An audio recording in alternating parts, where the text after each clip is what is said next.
लल्लन टॉपवर जावेद अख्तर आणि मोहम्मद नदवी यांची डिबेट तुम्ही पाहिलीच असेल, does God exist or not. खूप लोकांचं म्हणणं असं आहे की जावेद अख्तर साहेब हे ती डिबेट हारले, मुफ्ती नदवी हे जिंकले, त्यांना जास्त बोलता आलं नाही मुफ्ती नदवींसमोर. पण मला असं वाटतं की जावेद अख्तर यांच्याबद्दलचा रिस्पेक्ट माझ्या मनात अजून जास्त वाढलाय ही डिबेट पाहिल्यानंतर. 80 वर्ष वय आहे त्या माणसाचं, तरी सुद्धा काय जोश.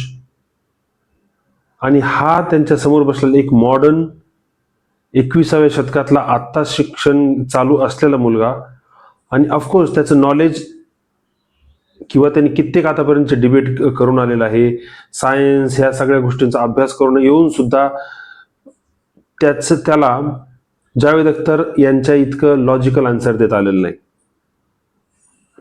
पूर्ण डिबेट पाहिल्यानंतर तुम्ही शेवटी एका मनीषा नावाच्या महिलेनं एक प्रश्न विचारला की तुम्ही एवढं सगळं सांगितलं पण तरी सुद्धा तुम्हाला या जगामध्ये खरंच देव अस्तित्वात आहे की नाही असं तुम्हाला सांगता आलेलं नाहीये, देव आहे हे सिद्ध करता आलेलं नाहीये.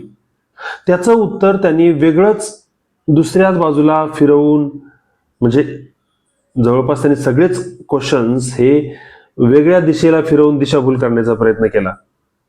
एक ऑब्झर्व केला सण, डिबेट सुरू व्हायच्या अगोदरच त्यांनी सांगितलं की या मुद्द्यांवर चर्चा केली जाणार नाही. देवाचं जर आपल्याला मूल्यमापन करायचं असेल तर त्याच्यासाठी आपण ह्या गोष्टी पाहायच्या नाही, ह्या गोष्टी पाहायच्या. म्हणजे स्मार्टली ज्या मुद्द्यांमध्ये तो हरू शकतो, ज्या मुद्द्यामध्ये त्याला जास्त व्यवस्थित बोलता येणार नाही, असे सगळे मुद्दे साईडला केले आणि ज्या मुद्द्यांमध्ये तो स्ट्रॉंग आहे ते मुद्दे घेतले डिस्कशन करण्यासाठी.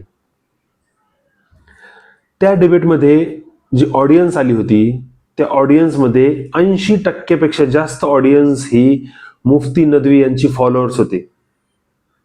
सगळे ट्रिकी क्वेश्चन्स असतील किंवा जे काही क्वेश्चन अँड आन्सरिंगच्या वेळेस जे काही क्वेश्चन्स विचारले जाणार होते ते सगळे क्वेश्चन्स हे जावेद अख्तर यांनाच विचारण्यात आले.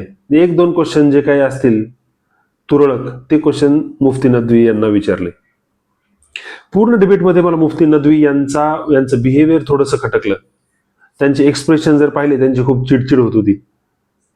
एका ठिकाणी जावेद अख्तर यांना काहीतरी एक वर्ड असेल किंवा एका सेंटेन्सचा अर्थ समजला नाही, त्यावरती ते हसले की यांना येत कसं नाही असं. दुसरा एक मुद्दा, हे डिबेट करत असताना जावेद अख्तरांनी हा एक प्रश्न विचारला जो की मला खूप व्हॅलिड वाटतो की देव खरंच जर असेल तर मी या जगामध्ये हाहाकार माजलेला का आहे, बेकसूर निष्पाप बालकांचे बळी का जात आहेत, गाझा पट्टीमध्ये एवढे लोक मारले का जात आहेत, तुमचा देव काहीच का करत नाही, पाहतोयच फक्त. तर त्यावरती त्यांनी अतिशय हास्यास्पद असं उत्तर दिलं की देव सध्या तुमची परीक्षा घेतोय.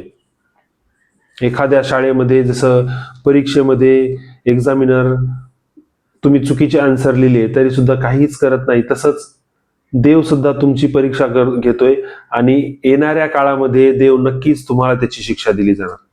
कधी शिक्षा दिली जाणार?